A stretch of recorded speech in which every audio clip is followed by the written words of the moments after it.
자, 오늘 시간엔 마야에서 리토폴로지 하는 방법에 대해서 설명을 드리겠습니다. 자, 일단 리토폴로지를 왜 하느냐? 만약에 제가 로우폴을 먼저 모델링을 한 후에 뭐 마야나 다른 뭐 머드박스나 이런 하이폴 스컬핑이 가능한 그 툴로 가서 스컬핑을 해가지고 하이폴 데이터를 제작하는 순서로 제작했다면 사실 리토폴로지가 거의 필요 없을 수도 있어요. 왜냐면 로우폴 데이터가 이미 있고 그 아이도 뭐 UI도 피고 다 해서 넘겼기 때문에 굳이 리토폴로지를 통해서 로우폴 데이터를 만들 필요가 없거든요. 근데 만약에 그게 아니라 작업의 순서가 나는 하이폴로 작업하는 거 혹은 스컬핑 하는 거를 더 우선시하는 습관이 있다 혹은 그런 식으로 작업하는 게 편하다 하시면 제가 하이폴로 예를 들어서 스컬핑을 하다 보면 다 만들고 났을 때 그 아이를 이제 노멀맵을 추출해야 되면 노멀맵을 씌워줄 로우폴 데이터가 있어야 되는데 그게 없다는 거죠. 그래서 그 아이를 위해서 로우폴을 따로 제작을 해줘야 되잖아요.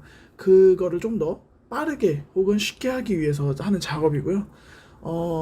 만약에 제가 로우폴로 모델링을 했다가 형태를 스컬핑 하던 도중에 굉장히 변화가 크다면 사실상 로우폴 자체도 그 하이폴하고 어느 정도 모양이 맞아야 되는데 그 부분이 좀 맞지 않는 경우가 있을 수가 있고 어찌 보면 상상력을 좀 제한하게 하는 경우가 있어요. 스컬핑으로 이렇게 하다 보면 형태감이 좀 변하거나 하면 그죠. 그러다 보니까 요즘에는 일단 하이폴로 제작할 수 있는 최대 퀄리티를 다 만든 이후에 로우폴을 역으로 제작해주는 방식으로 좀 많이들 하고 있거든요. 그래서 그 방법을 위해서는 어찌됐든 토폴로지라는 게 면의 이런 흐름을 얘기하고 하는 거잖아요. 근데 그것을 이제 다시 만들어준다고 해서 리토폴로지라고 하는데 그거를 어떻게 하면 마야에서 쉽게 할 수 있을지에 대해서 한번 설명하는 영상입니다. 그래서 왜 그것이 필요한지와 이거에 대해서 먼저 설명을 드렸어요. 일단 여기서 로우폴 데이터를 리토폴로지로 마야에서 하신 다음에 얘를 UV를 피고 다시 제 영상 중에 지브러시에서 하이폴 데이터의 그 스컬핑을 그 데이터에다 옮겨서 뭐 노멀맵 추출하는 영상이 있거든요. 그걸 보시면 리토폴한 데이터를 가져다가 추출해가지고 그렇게 적용도 되겠구나라고 하고 아마 이해가 되실 거예요. 자, 일단 제가 준비한 데이터는 지브러시에서 스컬핑을 하이폴로 한 데이터고요. 얘를 OBJ로 저장을 하시면 이렇게 마야에서도 임포트를 해올 수가 있어요. 그래서 지금 하이폴 데이터가 제작이 된 애를 OBJ로 익스포트 해가지고 임포트로 지금 마야로 가져오기까지 한 상태입니다. 자, 이 상태에서 일단 얘를 오브젝트 모드로 해서 선택을 해줘야겠죠. 자, 그 다음에 이 마야의 위쪽에 보시면 이런 자석 모양이 여기 있는데 대부분의 프로그램들 특히나 그래픽 프로그램에서 이 자석은 스냅 기능이라고 해서 내가 어떤 특정한 뭐 그리드나 혹은 개체, 오브젝트에 딱딱 달라붙게 하는 그런 기능이에요. 자, 근데 얘를 일단 활성화를 해줄 거예요. 자, 얘를 활성화를 하면 자, 어떻게 되냐면 지금 이 하이폴 데이터의 이름이 여기 써지면서 얘가 자석이 딱 버튼이 켜졌거든요. 이것은 뭐냐면 내가 앞으로 면을 생성할 때 그 면들이 요 하이폴 데이터의 표면에 딱딱 맞아야 되잖아요. 어찌됐든 그 로우폴 데이터가 돼야 되니까. 그래서 그런 기능을 활성화하기 위해서 일단 저거를 활성화해 준 거고요. 그 다음에 그 옆에 시메트리는 아실 거예요. 축을 중심으로 좌우를 복사할 거냐에 대한 미러 모드 같은 거죠. 어떤 프로그램에서 미러라고 하고 어디에서 시메트리라고 하는데 얘로 하시고 어디 축으로 할 거냐에 대한 거잖아요. 저는 X축으로 하겠습니다. 자, 그러면 어떻게 되느냐, 제가 이따가 여기다가 커서를 이렇게 갖다 대면 이렇게, 그죠, 여기 가운데를 중심으로 축이 양쪽으로 똑같이 만들어지는 거죠. 뭐 내가 만드는 어떤 이 개체들이 좌우가 비대칭이 아닌 이상은 요것을 켜놓고 작업하는 게 훨씬 낫겠죠. 그리고 대부분의 뭐 인체나 뭐 이런 유기체들 혹은 크리처들 이런 애들은 뭐 크리처는 조금 예외일 수도 있지만 대부분은 좌우 대칭인 형태로 존재하고 있으니까 그렇게 만들어 주시는 게 좋고, 이후에도 뭐 만약에 비대칭인 부분이 크지 않다면 좌우 대칭을 만든 다음에 변형을 가하는 게 좀 더 쉬울 테니까 요 두 개 옵션을 일단 켜주고 들어갑니다. 자, 그 다음에 이쪽에 모델링 툴킷이라고 있어요. 자, 얘를 켜시고 얘는 기본적으로 마야에 제가 인터페이스를 따로 만지지 않았다면 켜 있고요. 그렇지 않다면 위쪽 여기 메뉴 중에서 찾아낼 수가 있어요. 그래서 여기서 찾아내시고 모델링 툴킷에 가보시면 여기에 이제 쿼드로우라는 요게 있거든요. 요걸로 하시면 굉장히 간편하게 할 수 있습니다. 자, 그럼 한번 해볼게요. 시점 변화는 Alt를 누른 채 좌클릭을 통해서 이렇게 시점 변화를 일단 하시고요.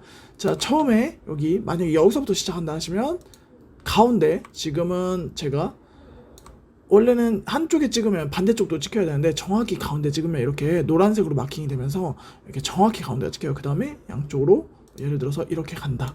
그 다음에 가운데서 이렇게, 그죠? 드래그 해보면 파란색이면 양쪽에 있지만 노란색으로 딱 될 때 놓으시면 이렇게 되죠. 그러면 지금 뭐냐면 기본적으로 버텍스가 만들어진 거예요. 이 상태에서 Shift를 누르시고 클릭하시면 이렇게 면을 만들 수가 있어요. 자, 그러면 이어서 또 하면 되겠죠. 클릭, 그 다음에 Shift 누르고 면 만들고, 클릭하고 Shift 누르고 만들고, 별거 없죠. 가운데도 만들고 Shift 누르고 하고. 자, 그 다음에 예를 들어서 면을 제가 이렇게 이렇게 재조정할 수도 있는데, 제가 아까 스냅을 켜놨기 때문에 지금 이 아이의 하이폴 표면에서 벗어나지 않는 형태로 얘가 이렇게 이동이 돼요. 그죠? 근데 이렇게 만약에 제가 만들었어요. 그러면 면이 너무 형태가 안 이쁘잖아요. 예를 들어서 그 밑으로 좀 더 만들어 볼게요. 이렇게 해가지고 이렇게 했어요. 이렇게 만들기 시작했는데 여기 면의 형태가 너무 안 이쁘다. 그러면 얘들을 릴렉스 하고 싶잖아요. 그러면 어떻게 하시면 되냐면 Shift를 누르고 계신 채 이쪽 부분에를 이렇게 드래그 쭉 하시면, 왼쪽 좌클릭으로 드래그 하시면 이렇게 펴져요. 릴렉스 되면서. 그죠? 별로 어려운 거 없죠? 그 다음에 여기 엣지 쪽으로 가시면 엣지가 이렇게 아주 진한 파란색으로 마킹 되는데, 이 상태에서 탭을 누르시고 잡아 끌면 이렇게 익스트루드 하듯이 면을 끌어서 쓸 수도 있어요. 그럼 제가 클릭을 따로 하지 않고 그냥 바로 만들 수가 있죠. 아까는 버텍스끼리 클릭해서 일일이 시프트로 만들어줘야겠지만 이렇게도 만들 수 있고, 그 다음에 탭을 누른 채 가운데 거 이 마우스에 있는 가운데 버튼을 통해서도 얘 익스트루드를 할 수 있는데, 얘는 아까는 단일 면이었다면 얘는 이어진 면을 같이 만들어주죠. 그죠? 그 다음에 예를 들어서 여기서 제가 탭으로 이렇게 끌면 이렇게 여기가 자동으로 붙는 면에서는 딱딱 붙어요. 얘들이 여기 보시면 지금 이렇게 보시면 지금 안 붙지만 제가 가까이 가볼게요. 그러면 이렇게 딱 붙죠. 요렇게 됩니다. 그래서 어렵지 않게 여러분들도 요거를 만드실 수 있을 거예요. 대부분의 3D 툴, 특히나 지브러시 같은 경우는 오토로 리토폴로지 하는 경우도 있지만 얘의 장점은 일단은 사용법이 매우 쉽고요. 그 다음에 여기 보시면 이런 면의 크기들을 내가 수동으로 어느 정도는 조절을 할 수 있잖아요. 그리고 면의 방향이나 흐름도 내가 직접 볼 수 있고, 그래서 모델링을 꼭 로우폴을 만드시고 그 다음에 언랩을 해서 하이폴을 만든다 이런 순서뿐만 아니라 요즘은 이런 식으로 하이폴을 만드신 다음에 이렇게 해서 언랩을 하셔가지고 하시고, 만약에 지금은 제가 다 하진 않았지만 어느 정도 이제 다 했다 만약에 그러시면 이쪽에 보시면 아웃라이너라고 있거든요. 얘도 위쪽 패널 중에 찾아보시면 아웃라이너가 있어요.